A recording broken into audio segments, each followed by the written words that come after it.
Nós tomamos uma decisão no Senado Federal na data de ontem, dentro da nossa atribuição constitucional de legislar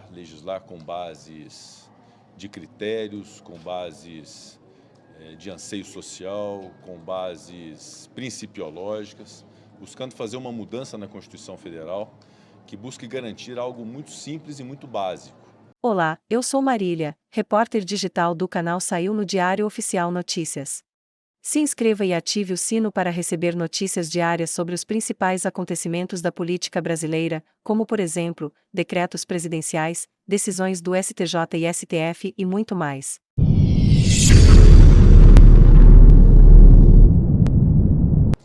Eu não quero permitir nenhum tipo de polêmica em torno de um tema que tem uma clareza técnica muito grande. Eu invoco, inclusive, a leitura dessa emenda constitucional, decidida ontem por ampla maioria do Senado Federal, para poder esclarecer que o que nós fizemos ontem no Senado foi garantir que uma lei concebida pelos representantes do povo, nas duas casas do Poder Legislativo, Câmara dos Deputados e Senado Federal, após passar por comissões, por amplo debate, ouvindo-se a sociedade, abordagem de plenário e aprovação de plenário, sancionada por um presidente da República, que esta lei só possa ser declarada inconstitucional pelo colegiado do Supremo Tribunal Federal. Não há absolutamente nada de diferente disso. É algo, inclusive, que na Constituição se tem como princípio desde 1934, que é a reserva de plenário. Eu quero aqui também invocar o artigo 97 da Constituição Federal, que diz que somente os votos da maioria absoluta de um tribunal pode declarar inconstitucional uma lei ou um ato normativo do poder público. Isso é da Constituição Federal. E nós não podemos admitir que a individualidade de um ministro do Supremo Tribunal Federal declare inconstitucional uma lei sem a colegialidade do Supremo Tribunal Federal. Portanto, eu não admito que se queira politizar e gerar um problema institucional em torno de um tema que foi debatido com a maior clareza possível, que não constitui nenhum tipo de enfrentamento, nenhum tipo de retaliação, e nós jamais nos permitiríamos a fazer isso, porque é algo puramente técnico de aprimoramento da justiça do nosso país, que vai ao encontro de um princípio constitucional que deveria ser aplicado no Brasil e que não é, que é esse princípio que somente a maioria absoluta de um tribunal é que pode declarar a inconstitucionalidade de uma lei.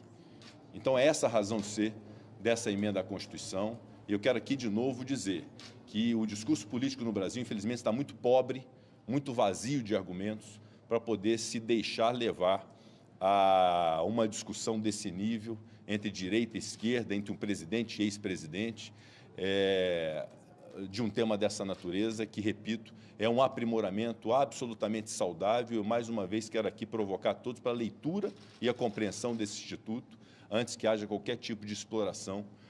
de cunho político em torno desse tema. Então, nós estamos conscientes do que fizemos ontem no Senado. O Senado fará no próximo ano 200 anos de história, e esses 200 anos de história de muitas contribuições para o país.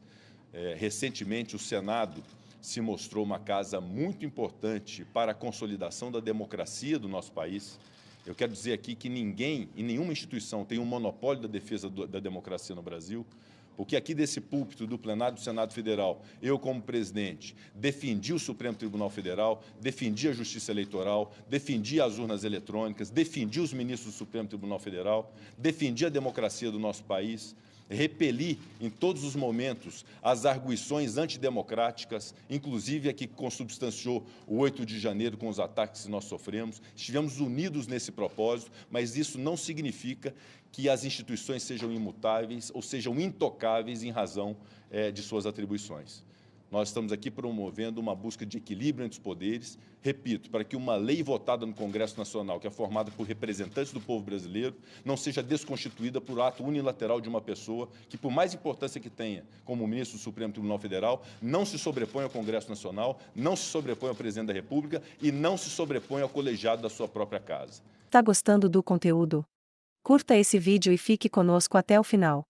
Eu reconheço que a inconstitucionalidade é a atribuição do Supremo Tribunal Federal, que é a casa guardiã da Constituição Federal, mas isso se dá por um critério que já existe há muito tempo, que deveria ser respeitado e que é ratificado nessa emenda constitucional, que é o critério da maioria absoluta de seus membros, o que privilegia a colegialidade do Supremo Tribunal Federal. Eu não me permito debater e polemizar nada dessas declarações de ministros do Supremo Tribunal Federal, porque eu considero que o Supremo não é palco e arena política. É uma casa que deve ser respeitada pelo povo brasileiro, eu sempre propugnei por isso, que se respeite o Supremo Tribunal Federal, que dá a palavra final sobre conflitos sociais, sobre conflitos jurídicos que são levados a ele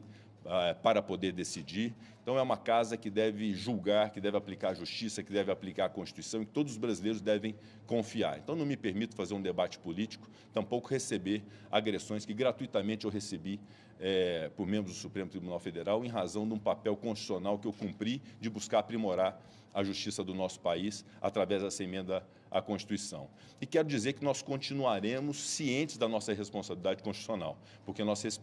representamos mais de 200 milhões de brasileiros, nós somos votados, eu tive mais de 3 milhões de votos no meu estado de Minas Gerais, outros senadores foram votados para representar o povo brasileiro, e nós vamos continuar a buscar fazer o bem para esse país, de defender a democracia, de defender as pessoas que precisam nesse país de uma política que seja uma política madura, respeitosa. Eu jamais vou me permitir estabelecer e inaugurar qualquer tipo de crise institucional, mas devo aqui afirmar e reafirmar o nosso compromisso do Senado Federal com uma política de qualidade, com respeito à Constituição Federal, com respeito à sociedade e na compreensão de que as instituições estão suscetíveis a aprimoramentos para melhorar a sua atividade, e é isso que significa essa emenda constitucional que foi votada ontem no Senado Federal. Então, fica apenas esse registro, renovando os meus respeitos ao Supremo Tribunal Federal e aos seus membros. Eu tenho certeza da coragem cívica e do papel importante do Supremo Tribunal Federal em relação ao Brasil, mas devo afirmar que o Senado tem a mesma coragem cívica e o mesmo compromisso com o Brasil. Que bom que você ficou aqui até o final. Nossos vídeos vão ao ar de segunda a sexta às 19 horas. Compartilhe esse vídeo para que mais pessoas saibam o que está acontecendo em nosso país. Vejo você no próximo vídeo.